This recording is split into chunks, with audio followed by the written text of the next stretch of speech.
Hindi mawawala sa tradisyon ng mga Pinoy ang pagtanggap at pagbibigay ng mga aginaldo. Ang kahulugan nito ay regalo o Christmas gift at Christmas bonus ngayong Pasko. Eto nga, Fia, isa nga yan sa palaging inaabangan, Oo Profi. naman. Ang aginaldo mula sa mga kaibigan, pamilya, at mga ninong at ninang. Pero, paano nga ba natin ito ma-manage yung mga aginaldo na natatanggap natin tuwing Christmas? Alamin natin yan ngayong araw sa isang financial advisor na si Ma'am Sandy Magsino. Magandang umaga po at welcome sa Rise and Shine Pilipinas. Magandang umaga. Hi, Ma'am Sandy. Nako, ang daming samot-sarit, kabilat kana, or Kaliwat kanan. Kaliwat kanan, mga Christmas parties, yung dinadaluhan ng ating mga ka-RSP. At isa rito sa talagang laging inaabangan ay aginaldo. Ano po ba ang dapat unang gawin o tandaan tungkol dito? First of all, kapag na-receive natin yung aginaldo, no, mag-pause muna tayo at huminga. Yan. Okay. Kasi minsan masyado tayo na-overwhelm. Yes. Saan ko kaya ito gagastusin? Yun agad yung naiisip ng ibang mga tao. So, ang mas maganda dito, we pause first and then we think, saan ko ba pwedeng magamit itong aginaldo ko ng may purpose? Okay. Yan. Kasi minsan, parang, sige, may pera ako, pwedeng ibili ko to ng mga gadgets and all. Parang nasisilaw tayo, especially sa mga sale, di ba? Yes. Lalo ngayon, ang daming sale. So yun, kailangan we pause first, and then we think and we plan saan Okay. ba magandang gamitin tong pera na to to have a purpose. Ayun. Ayun na nga, Ma'am, ano, dahil minsan marami tayong gustong bilhin, Profi, pero wala sa budget. Correct, Kaso biglang may bigla ang aginaldo ka na Kailangan ibigay. Hindi, nasasapat. na-receive. Oo, Okay. nasasapat dun sa pambili sa mga bagong, yung mga hindi mo nabibili. Oo. Paano po ba maibabudget after Pasko yung mga natanggap mong aginaldo? Ayun, perfect, no? Kailangan mag-save, spend, and share tayo. So, tatlo yan, no? Para ma-budget natin, kailangan ihatiin natin sa tatlo. Especially sa mga bata, no?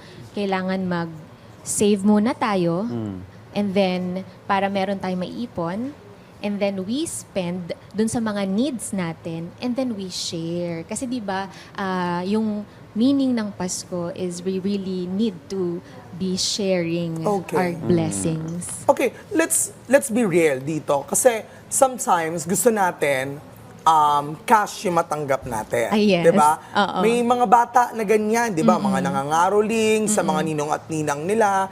Tapos, syempre, yung in terms of budget natin is, alam mo yon, imbis na regalo, sana bibili mo, mababawasan yung pera mo. Mababawasan yung budget mo because you have to give money. So, how do you manage that? Diba? Kasi, iba-iba yung gusto rin ng mga tao sa pagtanggap ng kanilang mga aginaldo. Yeah, so as an adult, Okay. we manage our finances. Ako kasi, January pa lang, nilulook forward ko na ang dami kong inaanak. Sobrang advance naman. Oo, ang dami kong inaanak. So, nagtatabi na ako kagad ng certain percentage of my money para sa pangbigay ko. So, ang tip is, wag kang maging friendly para wala ka masyadong Hindi naman sa ganon. O tumanggi ka? o tumanggi ka. Pero bawal tanggihan Bawal tanggihan Oo, eh. bawal daw Oo, tumanggi. sa kultura Marami siguro natin. nagmamahal dito, kaya ganyan. And ang dami kong inaanak. So, kaya January pa lang, I set aside 2% of what I earn Okay. na pangbigay talaga. Naku, sana applicable for all kasi not all can, save. Oo. If that's the case, well, maiintindahan naman nila yon na love ka naman ni Ninong at ni Nina. Or gifts na hindi man kailangan gumastos. Oo, pwede rin tayong mag-DIY. Yan. Tapos meron tayong mga nare-receive na gifts na hindi natin naman na gagamit. So, Okay. pwede nating ibigay yun kasi hindi pa naman nagamit eh. Yan, Ayun na may nga. mga ganon. May mga ganon. Well, paano sa mga kabataan? Kasi yung mga kabataan yun na-overwhelm Yes, Tuwing yes. Pasko sila nakakatanggap ng maraming pera na, Yes. na hindi, kumbaga, hindi naman usually sila nakakahawak ng ganong kalaking pera. So, gano'n ka-importante sa mga magulang na turuan din kung paano i-manage ng mga anak nila yung perang natatanggap tuwing Pasko? Very important yan kasi sa pagkabata, nahuhubog na yung money mindset nila. So, kaya kailangan makita sa mga magulang na namamanage nila ng ayos yung kanilang mga pera para gayahin ng mga anak. Kasi Okay. di ba gano'n naman? Pasko, regalo, compared sa sinasahod mo or sa pera ng kuha mo sa magulang mo kapag baon, ito ay iba sa madalas na pagtanggap mo. So sabi mo parang, ito siguro pwede kong regalo sa sarili ko. Are we going really to apply yung delayed gratification for this? Or are we just going to make ipon of all the aguinaldo sa meron tayo, whether that's cash or that's good? Tapos, in the end, baka pwede makabili tayo for that. For ourselves. Oo. Yes, pwede naman yun. Pwede naman Okay. na bumili tayo para sa sarili natin. Pero Kasi, magtitira, ganon. Sorry? Magtitira pa din. oo, kailangan mag-ipon pa rin. Ayun. Hindi pwedeng, this is, yung mindset kasi natin parang, okay, para sa sarili ko to, regalo ko to, para sa Deserve sarili ko to. Deserve ko to, hanggang sa wala lang natira na deserve Gine-justify sana. mo sa sarili mo. Well, depende, no? Minsan kasi iba-iba rin ang sitwasyon Yes. ng ating mga kababayan. May mga taong talagang, kumbaga, ngayon ako nakatanggap ng ganitong pera at may pagkakataon na akong mabili yung matagal ko nang yung hindi ko kayang bilhin. Yeah. Like yung pinakabagong iPhone ngayon.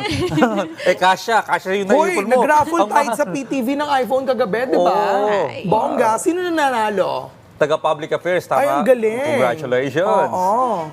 DMIS. DMIS. Oh, Ang galing. Congratulations. Congratulations. Ayun, any advice sa ating mga kababayan para sa tamang paggamit ng mga natatanggap nilang aginaldo ngayong Kapaskuhan? Yeah, so ang advice ko lang, especially to the parents, mas maganda po na makita ng mga bata na tama niyong i-handle ang inyong mga pera. And for the kids, maganda na enjoy natin ang Pasko, pero let's still find time, no, to save our money. Kailangan makapagtabi pa rin tayo. And syempre, let's save for the future. Yung mga nagbibigay naman. Para sa mga nagbibigay, yan. Okay lang magbigay, pero hindi maganda na uutangin mo pa yung binibigay Ayun mo. din, naku. Kasi may mga ganun na, ay, kailangan bigyan ko to. So, yun. Pero hindi pwede na uutangin mo. Kailangan nag-budget ka na for that. Alright, maraming salamat sa mga makabuluang tips and advice, Ma'am Sandy Thank you. Magsino. Thank you Maraming salamat. so much. Thank you so much.